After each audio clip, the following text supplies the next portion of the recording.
What the hell is going on with Paul Mason? I mean, his rapid decline seriously needs to be studied. Gone are the days when he would shout at Blairites in support of the Corbyn-era Labour Party. And you know what? It's pretty cathartic to watch. Over the last couple of years, he's become a real Starmer lackey and has attacked anyone slightly to the left, even attacking former friends at Novara Media. Well, his latest stunt is absolutely insane. He was at a meeting in Kilburn, I think last night, and apparently an audience member talked about Israel's influence in the Labour Party. Here is his tweet in full. Just had a really interesting meeting in Kilburn, lots of feisty discussions about Labour politics, until a woman stood up and said Keir Starmer is an agent of Israel and Labour is full of Israeli supporters. Completely soured the atmosphere. I am so sick of left anti-Semitism and tolerance for it. 2 out of 3 of us on the platform condemned the comments, but there were still people arguing the toss.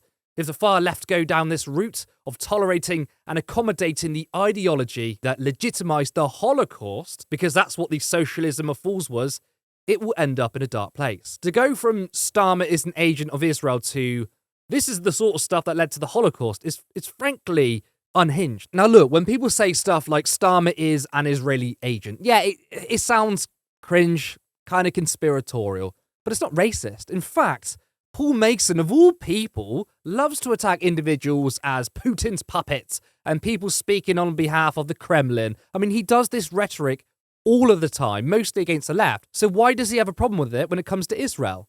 But anyway, it turns out he was lying. The audience member didn't say that, and we have a recording. You can listen to it yourself. I can't believe that there hasn't been any mention here of the Labour files. Like, you know, the way that Jeremy Corbyn was outed and obliterated through the media because of Keir Starmer and his Israeli sponsors, and the fact that so many in the Labour Party are supported and funded by Israel. How can anyone even consider voting Labour? They don't stand for the people. The only hope that we have, and why I'm here supporting Emma, is because she's local. She would have stood for Labour again, but Starmer and his Israeli body didn't want her standing, and that's been the case as we've seen across the country, and it means that Labour candidates in the ward aren't locals known to locals who don't understand the local situation and the issues that we've struggled through. She knows us. She's out there with us. She stood alongside us through the atrocity of Grenfell. She never gave up when she was our MP at the time. She held meeting after meeting after meeting in the House of Commons and has constantly supported everyone. That's what we want. That's our hope, is local. So the more, as far as I'm concerned, the more independent candidates that stand, the better. She's asked me to keep it brief and punchy, and I'm afraid I will, because, see, why didn't you just say Jew? Why didn't you just say Jew? And because, no, why? Now, the audience member said absolutely nothing wrong, yet his response was, why don't you just say Jew? She didn't say Jew because she didn't mean Jews, you clown. She was talking about the state of Israel. Conflating Jews with Israel is anti-Semitic, and that is exactly what he did. It's true that members of Keir Starmer's shadow cabinet has received money from Israel. Declassified UK, a publication which I have immense respect for their journalism, has covered this. In fact, I've covered them covering this. It is a statement of facts that there is influence from the state of Israel in our politics. I literally made a video about this quite recently, and it's not anti-Semitic to point that out. Now, because there were receipts of Mason's lying, he put out another tweet trying to backtrack, but also sticking to his point that this was still anti-Semitic. I've now seen a transcript of last night's Kilburn meeting. I won't link to it as it libels me. I mean, how does your own words libel you? What? However, the precise words the audience member used were these, and they're just as unacceptable. To say that many people in Labour are supported and funded by Israel and that Starmer is sponsored by Israel is to attribute agency to the state of Israel. The point I made stands.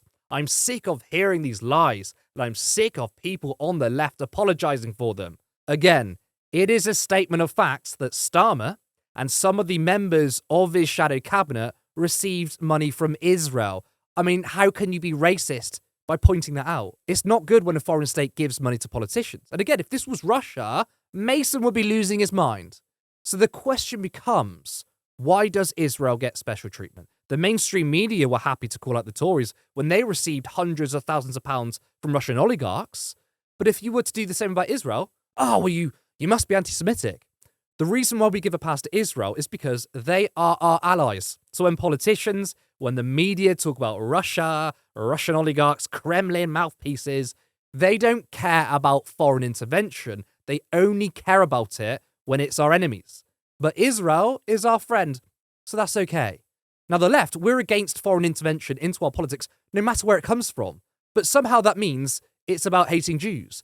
This is so problematic. It's so serious because it stifles a really important conversation about states and how they operate, how they interact with each other. And it's even more salient today when it comes to Israel because they are literally engaging in a genocide. The debate around the role of Israel in the last 75 years, the role of killing Palestinians undertaken by Israel is muddied because we have dishonest actors, such as Paul Mason, to twist this into anti-Semitism. Now, when Russia invaded Ukraine, I did see anti-Russian xenophobia from liberals, which I called out, by the way.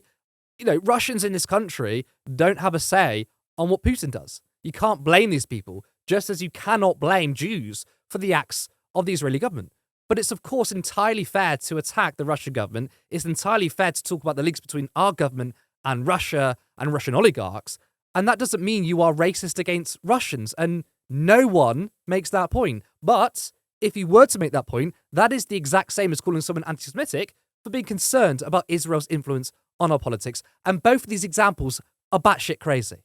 Mason used to be a journalist, and to be honest, he used to be a pretty good one as well. I mean, one of the few half-decent people in the mainstream media. Now he's going on unhinged rants and lying about what people have said. Now, as much as I like to dunk on Mason, this transcends him. A lot of people's brains have been utterly broken in the last couple of years, and this stops us from having a grown-up, sensible debate on foreign affairs. We give platforms to propagandists, smear merchants, and generally deluded people. Whilst all of this is happening, there are innocent Palestinian children being murdered. But for people like Mason, they want to attack anyone with any kind of moral fibre for calling out the role of our politicians in the genocide. People like Mason need to be derided. They need to be ridiculed as utterly unserious people. If you enjoyed this video, make sure you like and drop a comment. It's good for the algorithm, and I'm interested in what you have to say. If you're not already subscribed, please do, and hit the notification bell. You can also support this channel by becoming a member for 99p per month, and if you're feeling a little more generous, then you can support us on Patreon for £3 or £5 per month. This channel for a while has been uploading every single day, and it's quite a lot of work that is still voluntary and scheduled around my paid work. But I have so much ambition, expect in the future to see more variety in content, such as interviews and Vox Pops. But I want this to be a fully fledged media organisation where not only is this my full-time job, but to have multiple people working for Turn Left. I like to see a live show in the future, more content that delves into culture, history, and much more. But that can only be done if there's money. So please, if you can, support us in any way that's in your capacity. And thank you to existing members, subscribers, and patrons. See you next time.